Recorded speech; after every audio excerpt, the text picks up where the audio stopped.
Silahkan kalau mau dihapus semua tunjangan. Kalau saya, Nggak masalah? Saya nggak masalah. Naikin pajak PBB seenak udelnya begitu dengan alasan dipotong dari pusat. Tapi apakah anggaran yang ada itu selama ini yang dana transfer itu benar-benar sudah tepat sasaran? Saya bisa pastikan tidak tepat sasaran. Oke. Dan itu jumlahnya ribuan triliun. Indonesia ada tunjangan kendaraan, mobil, ada tunjangan rumah. Sementara politisi di Denmark itu nggak ada namanya tunjangan rumah gitu ya. Dan tunjangan transportasi mereka dikasih kartu untuk naik bus sama kereta gitu. Dan mereka gunakan itu karena di Denmark itu kita budayanya pergi ke kantor naik sepeda. Tidak hanya bertiga saja nih kita berdiskusi, ternyata kita juga kedatangan influencer juga begitu dan juga diaspora juga yang ada di Denmark melalui sambungan daring begitu. Ada Mbak Salsa. Selamat sore. Apa kabar Mbak Salsa? Iya. Sedang tidak baik-baik saja hari ini. Okay. Tidak baik-baik di sini saja. ada Teh Rike dari DPR begitu ya. Kemudian ada Bung Julius Ibrani. Kita sudah melihat bagaimana aspirasi dari tanggal 25 kemudian 28 yang kemudian membuat kita miris adalah ketika ada seorang pengemudi ojek online meregang nyawa ketika ditabrak oleh mobil rantis milik Brimob Polda Metro Jaya, padahal dia sedang mengantarkan pesanan makanan kepada customernya. Saya ingin tahu dulu dari kacamata Anda di Denmark sebagai influencer juga, kemudian diaspora juga. Sedih sudah pasti, saya bahkan tidak bisa berkata-kata apa-apa lagi kalau soal itu. Ya benar banget Mbak Rizky, dan saat ini terjadi itu kan waktu semalam ya di Denmark gitu. Dan selama ini, maksudnya beberapa hari ini aku kan lumayan lantang ya mempersuarakan kayak kearoganan dari perwakilan rakyat, belum lagi tindakan sewenang-wenang gitu. Setelah aku bersuara, banyak intimidasi yang dilakukan gitu oleh wakil-wakil rakyat, bukannya mendengarkan tapi ada intimidasi gitu. Aku dengar. Iya, dan terima kasih ya udah ngajak debat temenku. Tapi nggak debat juga, ternyata nggak debat terbuka Teh. Ya nggak tahu, tapi aku senang. Terima kasih ya dukungannya. Silahkan. Sama-sama dari dan aku bener-bener murka ya. Maksudnya aku bukan dari partai politik. Aku udah 10 tahun nggak tinggal di Indonesia. Aku udah nggak ada kepentingan sebenarnya gitu sama negara Indonesia, karena aku udah sejahtera di sini di Denmark dan udah lama tinggal di sini. Tapi kemurkaan aku dan panggilan solidaritas itu sesuatu yang aku udah berusaha banget untuk redam, tapi ternyata nggak bisa. Karena aku merasakan aku dulu adalah masyarakat itu gitu. Aku tidak lahir dengan privilege, aku tidak Dan keluarga lahir, aku masih sering di jadi Indonesia korban. tentunya ya. Ada keluarga Kenapa, yang di Indonesia atau semua pindah Ya. ke Denmark? Enggak, keluargaku masih di Indonesia, ibuku masih ada di rumah, kakakku baru meninggal 1,5 tahun yang lalu. Jadi aku ada 1 ponakan yatim piatu dan 5 anak yatim dengan istrinya kakakku gitu ya, tinggal sekarang di rumahku di Pamulang di Tangerang Selatan gitu. Dan selama ini memang aku merantau keluar agar juga bisa selain mensejahterakan hidupku tapi juga membantu mereka gitu, karena memang ekonomi di Indonesia tuh sulit sekali Mbak. Dan Bung Julius ya, maksudnya apalagi untuk orang-orang yang mau bekerja jujur itu hampir harus mengorbankan hidup sendiri. Karena sebelum aku pergi dari negara Indonesia, aku sebelumnya tuh udah berusaha sekali untuk gimana caranya aku bisa membantu berkontribusi ke negara ini gitu. Nah, tapi sayangnya saat aku mulai masuk ke perusahaan, dan saat itu aku membantu perusahaan untuk kita bikin program-program tentang memberantas malnutrisi gitu. Jadi kita bikin jajanan-jajanan sehat di sekolah dasar.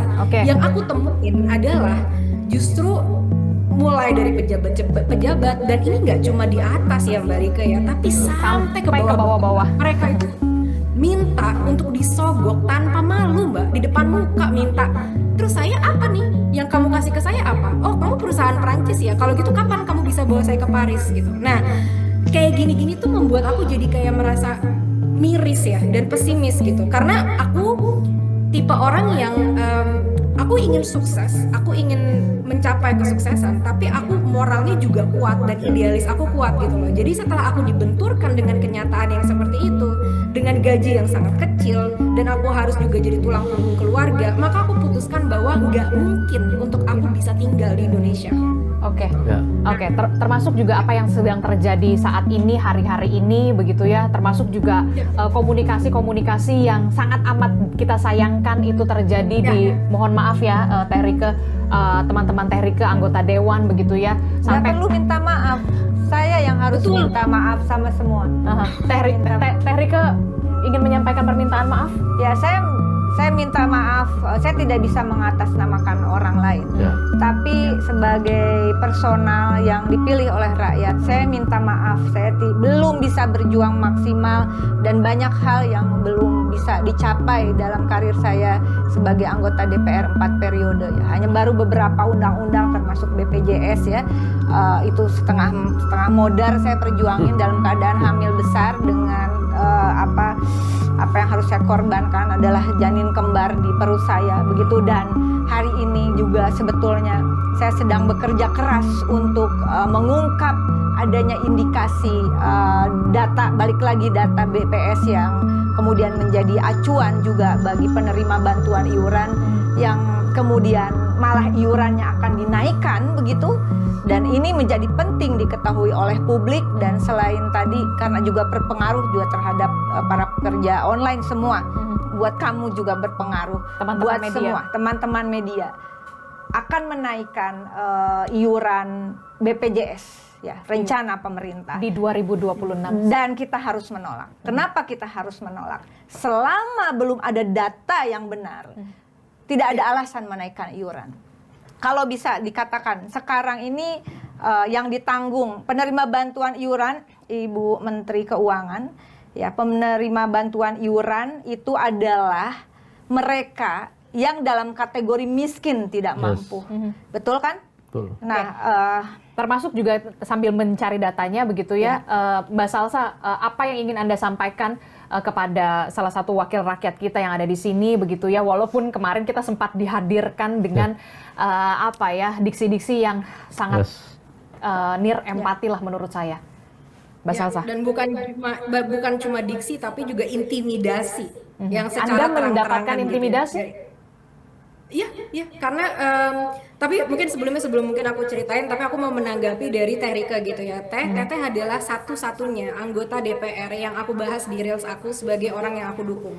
Karena aku tahu Teteh berjuang dengan sangat tulus untuk masyarakat, dan aku juga ikut melihat program-program yang Teteh laksanakan, dan kehadiran Teteh di sini, keberanian Teteh di sini menunjukkan bahwa Teteh memang berada dengan kita, dengan masyarakat. Dan Teteh berkata tadi dengan sangat terang benderang bahwa kalaupun mau habiskan semua tunjangan itu, saya nggak apa-apa karena ini adalah panggilan hati gitu kan. Nah, moral-moral seperti ini yang mau kita lihat Teh, dan aku harap Teteh lebih banyak bersuara Teh. Dengan nanti kalau kita udah punya data, sudah ada baseline, kita harus Teh, tolong kita harus punya target yang jelas. Setiap 3 bulan apa yang kita targetkan, setiap 1 tahun apa yang kita targetkan, dan secara transparan Teh, tolong itu dilaporkan kepada masyarakat. aku pengen juga diskusi sama Salsa, mumpung Salsa di Denmark.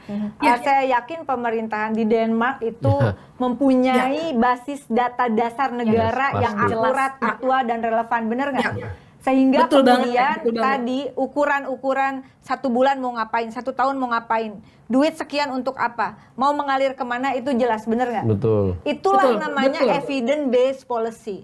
Kebijakan Betul. pembangunan berbasis riset nasional yang menghasilkan data akurat, aktual, yang kalau di Indonesia desakan saya adalah data itu harus dimulai dari desa dan kelurahan berbasis data KK dan individu by name by address yang bisa dipetakan per titik ordinat di permukaan bumi. Sama kan di Denmark kayak gitu kan?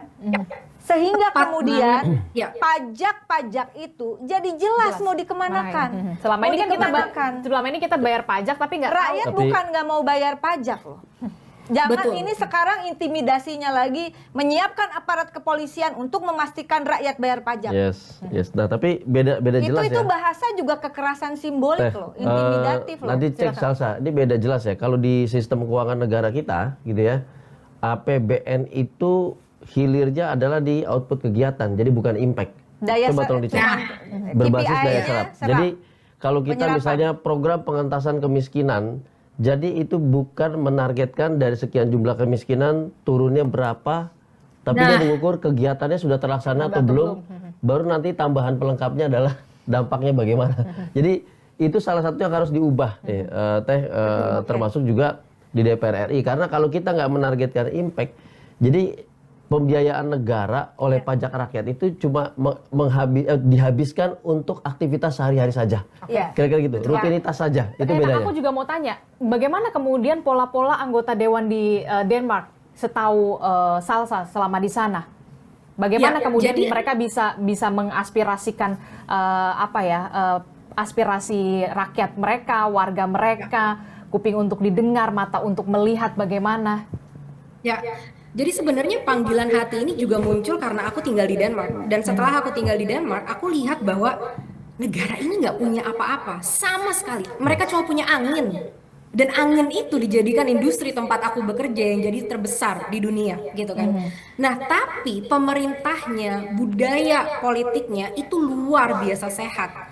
Contohnya ya, satu, gaji pemerintah itu cuma nggak nyampe 2 kali lipat lebih besar dibandingin gaji UMR. Jadi pemerintah saat mereka bikin kebijakan itu mereka sangat sensitif dengan kondisi masyarakat karena mereka lah adalah masyarakat. Tidak ada kesenjangan yang begitu besar. Kedua, mereka tidak ada fasilitas-fasilitas yang menjauhkan mereka dengan masyarakat. Mereka hidup seperti masyarakat. Contoh, di Indonesia ada tunjangan kendaraan, mobil, ada tunjangan rumah. Sementara politisi di Denmark itu nggak ada namanya tunjangan rumah gitu ya, dan tunjangan transportasi. Mereka dikasih kartu untuk naik bus sama kereta gitu, dan mereka gunakan itu karena di Denmark itu kita budayanya pergi ke kantor naik sepeda bahkan kan gitu. Jadi kalau mau bertemu itu mudah sekali, dan nggak cuma itu, mereka juga proaktif. Jadi kalau mereka mau bikin rancangan gitu ya, mau bikin kebijakan, itu mereka mengundang masyarakat untuk datang dan mereka presentasi begini rencana kita gitu. Dan bahkan aku kan bukan warga sini, aku bahkan belum menjadi permanent residence di sini, tapi aku dapat loh undangannya karena aku warga dari suatu wilayah dan mereka mau bikin mau diskusi tentang ini ada tanah kosong mau kita jadikan apa, apakah taman, apakah perpustakaan atau apa nih demandnya dari masyarakat. Dan itu luar biasa sekali. Jadi mereka tuh tidak ada jarak dengan masyarakatnya. Nah, hasilnya dengan budaya politik yang seperti itu, dan tadi Teh Rika udah bilang tuh, bener, semua terukur Teh, data jelas Teh. Aku nggak bisa lari Teh dari pajak atau dari apapun karena semua tuh jelas, data terukur kan. Nah, hasilnya dari situ, Denmark satu negara terendah korupsi di dunia. Di dunia dia paling bersih. Datanya akurat Dan datanya Iya. jelas. ya, karena Datanya dimulai akurat, semua datanya dengan jelas. data. Nggak mungkin Betul. sekarang kita abai terhadap data. Saya selalu mengatakan di balik angka dalam data negara ada nasib dan nyawa jutaan rakyat, bahkan nasib bangsa yang dipertaruhkan. Kita udah nggak bisa main. Mau ditambah anggaran berapa? Mau ngutang 10.000 triliun lagi, tapi basis data yang menjadi basis perencanaannya tidak akurat, tidak aktual, tidak relevan, tidak bisa menggambarkan kondisi real, kebutuhan real, dan potensi real.